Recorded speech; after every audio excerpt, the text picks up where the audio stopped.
Hope you guys can see, kind of in the bright sunlight here, just outside of Denver. Sunrise over here, mountains on this side, beautiful little spot, waiting to get unloaded.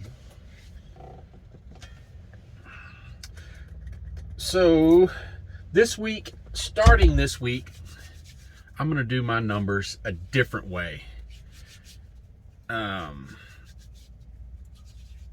I'm gonna figure up everything by the hour, because to me, my time is just as important if I'm sitting here as it is driving down the road.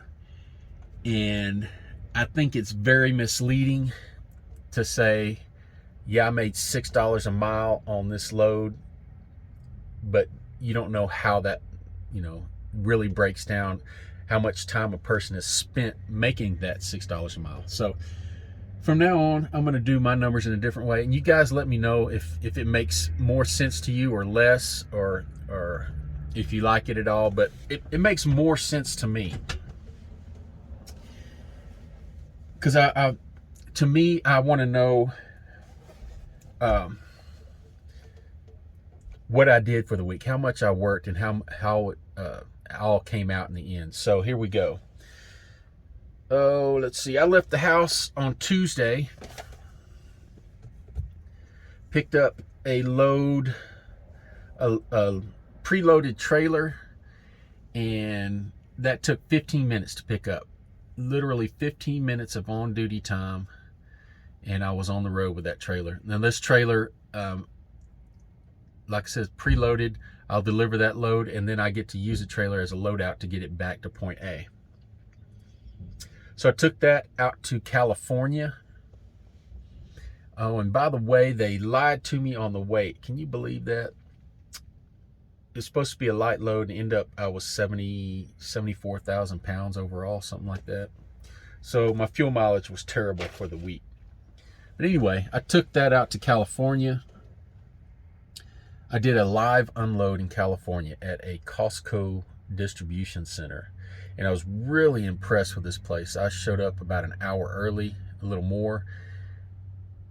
They got me in a door, and I was in and out in probably 35 minutes. So really impressed. They did a good job. They had their system down over there. I deadheaded about 80 miles to pick up my first loadout, and got very lucky when I got there.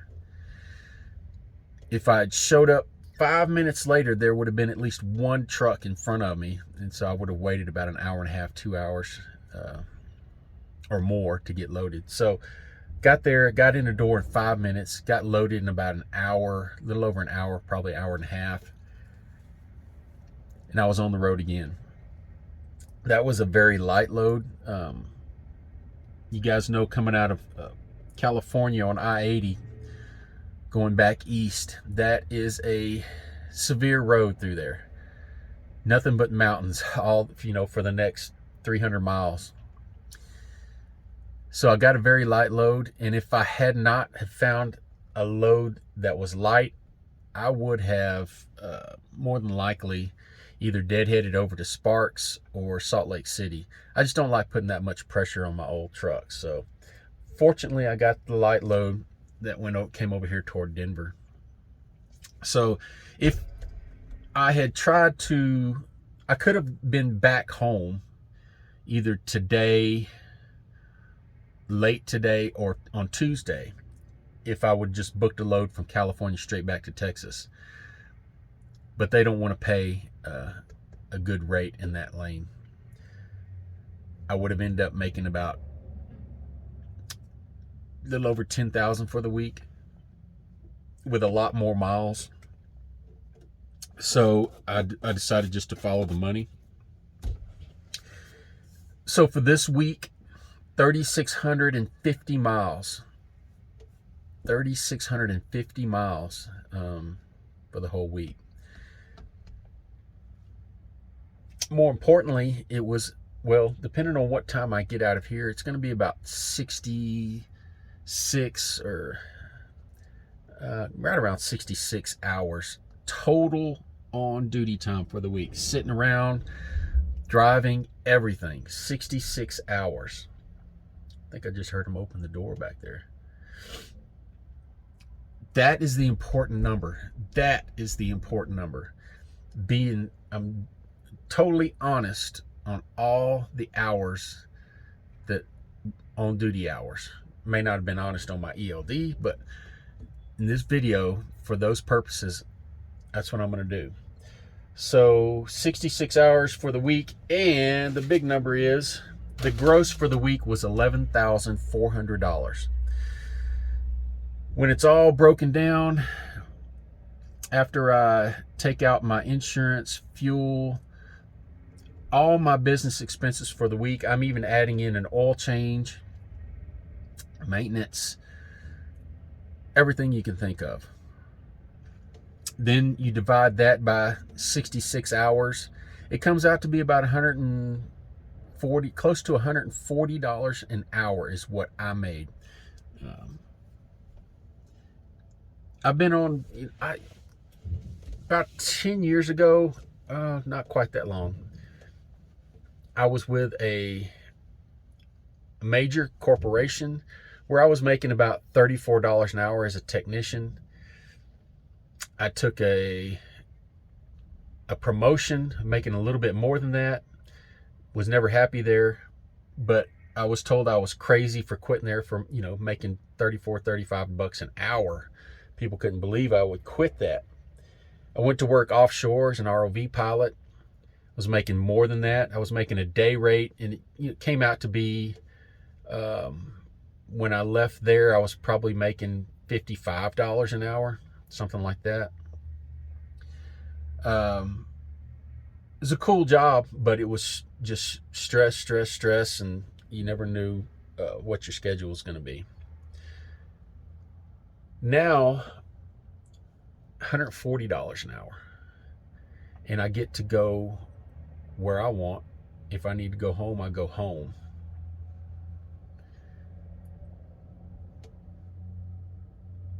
Can't beat it. So for all those people who thought I was crazy, neener, here I sit.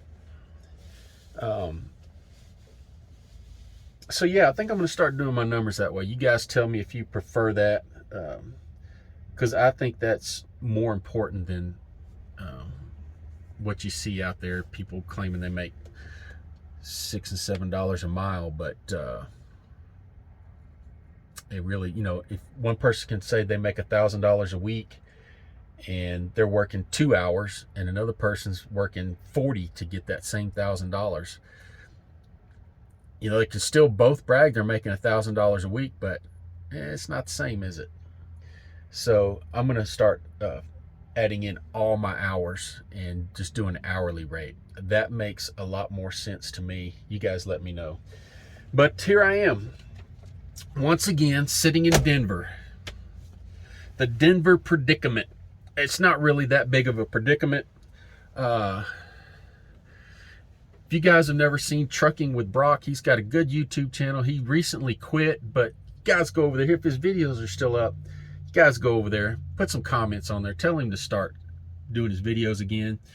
I think he got down on himself, maybe too many negative comments, but he really put out some good information, quite a bit, and some really common sense stuff. So Trucking with Brock, don't worry about those negative comments, man. Just do your thing. Turn the comments off. That's what you can do. Turn them off. I really enjoyed the content. So he put out a video. I believe he was down in Florida and looking at the rates down there. And he put out a video about, basically what to do, how to make that money. Don't accept those rates. And that's the same thing that goes for Denver. This market has always been terrible. I believe it's a couple of different reasons. They don't produce anything here but beer, and they consume a lot. So all these mega carriers will come in here and they'll pick up those beer loads that are maxed out on weight, for $1.30, $1.40 a mile, and they'll squeeze everybody else out of the market. And I believe that's what's going on. I don't know if it's true or not. But I guess it's good in one way. It makes your beer a little bit cheaper. But I don't know if you guys can see these two trucks over here. These guys are like synced up. They're both got out of their trucks at the same time. Both went and closed their back doors at the same time. Now they're getting back in the trucks at the same time. It's like looking in the mirror, and they both look exactly the same, you know, with the face masks on and the short hair. I was in Bizarro world there for a minute. But yeah, so they've got everybody squeezed out of the market. And what, you know, this is just me. So, you know, with those mega carriers accepting those hundreds and loads every day for that low rate, it just drives the whole market down. But so what I did was I made a sophisticated chart on how I get out of this Denver predicament. And like I said, it's really sophisticated and complicated, and I'll explain it here in a minute. But so looking on the load boards, I looked on here Friday, I looked yesterday and today. The average rate for every single load coming out of here is less than $1.50 a mile. You look on the truck stop charts where they do their little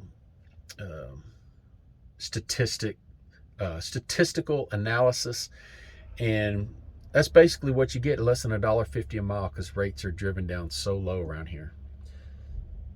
I'm not going to accept $1.50 a mile or less, unless that's just the national average and everything's gone to hell, especially on a load that will max you out on weight.